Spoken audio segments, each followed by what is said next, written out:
नमस्कार दोस्तों, defence news Hindi में आपका स्वागत है। आज की मुख्य खबरें। स्काईनेक्स एंटी एयरक्राफ्ट प्रणाली भारतीय सेना को भेंट की गई। बढ़ते क्षेत्रीय तनाव और पाकिस्तान के साथ हालिया झड़पों के जवाब में भारतीय सेना अपनी वायु रक्षा क्षमताओं को आधुनिक बनाने के लिए सक्रिय रूप से प्रयास कर रही है, खासकर ड्रोन और अन्य हवाई घुसपैठ के बढ़ते खतरे का मुकाबला करने के लिए। इसी प्रयास के तहत जर्मनी की राइनमेटल ने भारतीय सेना की पुरानी वायु रक्षा तोपों जैसे कि L-70 और Ju-23 मिमी प्रणालियों की जगह अपनी उन्नत स्काईनेक्स विमान रोधी तोपखाना प्रणाली की पेशकश की है।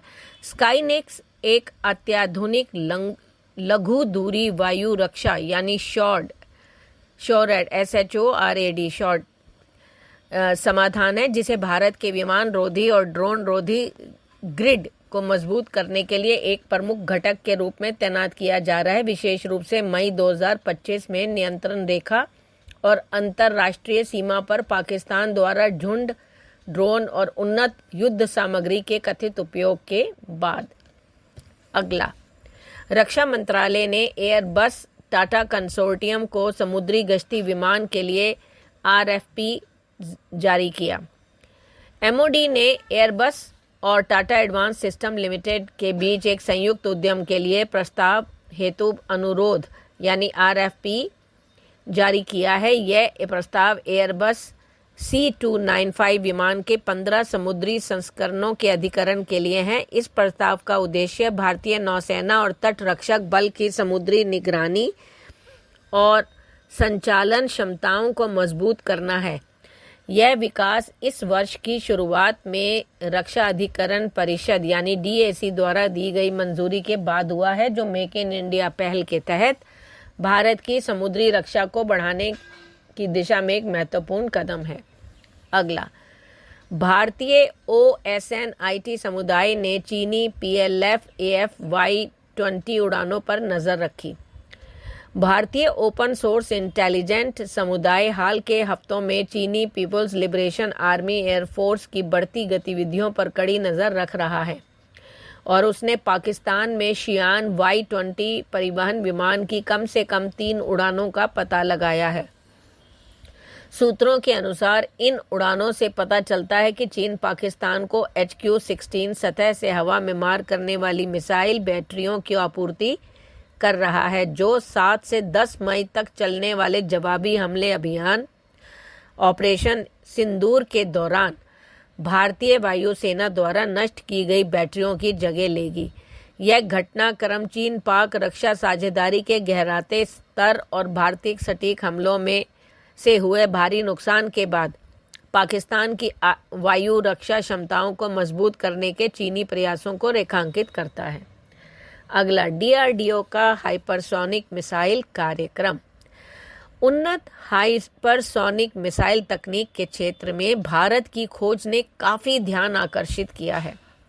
DRDO गोपनीय प्रोजेक्ट विष्णु के तहत महत्वाकांक्षी विस्तारित प्रक्षेप पथ दीर्घ अवधि हाइपरसोनिक क्रूज मिसाइल यानी ETLDH-CM का नेतृत्व कर रहा है। द इकोनॉमिक टाइम्स की एक हालिया रिपोर्ट में दावा किया गया है कि DRDO ने ETLDH-CM एक हाइपरसोनिक क्रूज मिसाइल का सफलतापूर्वक परीक्षण किया है, जिसकी मारक क्षमता 1500 किलोमीटर है और इसकी गति मैक 8 यानी लगभग 11,000 किलोमीटर प्रति घंटा तक है, जिससे भारत परिचालन हाइपरसोनिक क्षमताओं वाले विशिष्ट देशों के समूह में शामिल हो गया है। अगला, भारत को अमेरिका से दूसरा GE-404 इंजन मिला। सोमवार को भारत को अमेरिका से दूसरा GE-404 इंजन प्राप्त हुआ, जो हल्के लड़ाकू विमान मार्क 1A लड़ाकू विमान कार्यक्रम को आगे बढ़ाने की दिशा में एक महत्वपूर्ण कदम है। यह इंजन, जो स्वदेशी रूप से विकसित विमान का एक महत्वपूर्ण घटक है, HAL को सौंपा गया, जो भारतीय सार्वजनिक क्षेत्र की एरोस्पेस और रक्षा कंपनी है, जिसे इन विमानों का निर्माण करने का काम सौंपा गया है।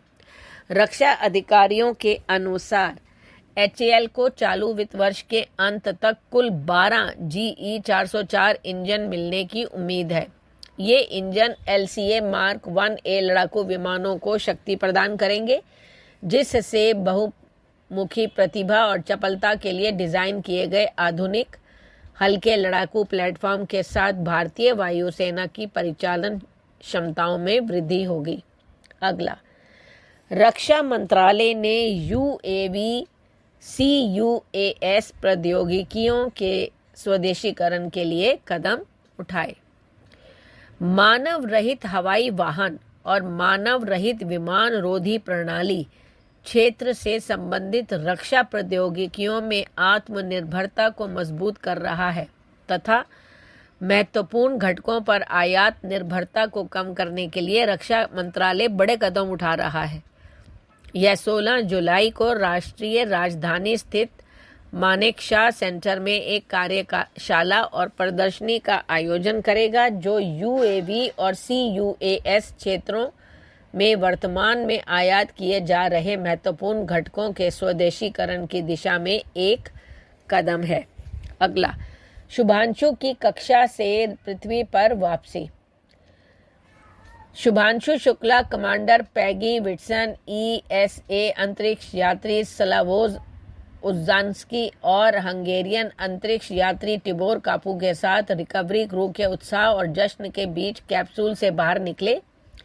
यह क्षण अंतरिक्ष में लगभग 20 दिनों के प्रवास के समापन और भारत की अंतरिक्ष यात्रा में एक महत्वपूर्ण मील का पत्थर साबित हुआ। ड्रैगन कैप्सूल से शुक्ला के बाहर निकलने की तस्वीरें स्पेशल डाउन के तुरंत बाद साझा की गई, जिनमें एक ऐतिहासिक यात्रा के बाद उनके शांत और संयमित व्यवहार को दर्शाया गया। अंतरिक्ष यान का पुनः प्रवेश सावधानी पूर्वक समयबद्ध और कई प्रस्थान प्रक्रियाओं, कक्षा से बाहर निकलने और पृथ्वी के वायुमंडल में एक अग्निमय अवतरण के बाद किया गया, जो इसकी उन्नत तापरोधी ढाल द्वारा सुरक्षित था।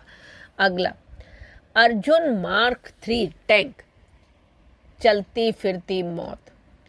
भारत का अगला युद्ध टैंक अर्जुन मार्क 3 अब सिर्फ एक मशीन नहीं बल्कि आर्टिफिशियल इंटेलिजेंस से लैस स्मार्ट टैंक होगा।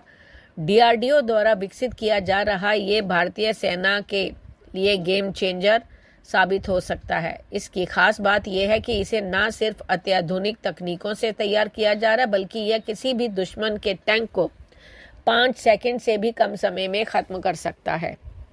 अर्जुन मार्क 3 में जो सबसे क्रांतिकारी फीचर जोड़ा जा रहा है वह है आर्टिफिशियल इंटेलिजेंस। इसका मतलब कि टैंक में लगे सेंसर और सॉफ्टवेयर खुद ही खतरे का पता लगाकर उस पर हमला कर सकते हैं। यह हंट एंड किल मोड में काम करेगा। जैसे ही टैंक के कैमरे और थर्मल सेंसर किसी दुश्मन के टैंक या हथियार को ट्रैक करते हैं, AI तुरंत लक्ष्य का विश्लेषण करता है और ऑपरेटर की अनुमति से फायरिंग करता है। इसमें मानव हस्तक्षेप बेहद कम होता है, जिसमें निर्णय लेने की गति बहुत तेज हो जाती है।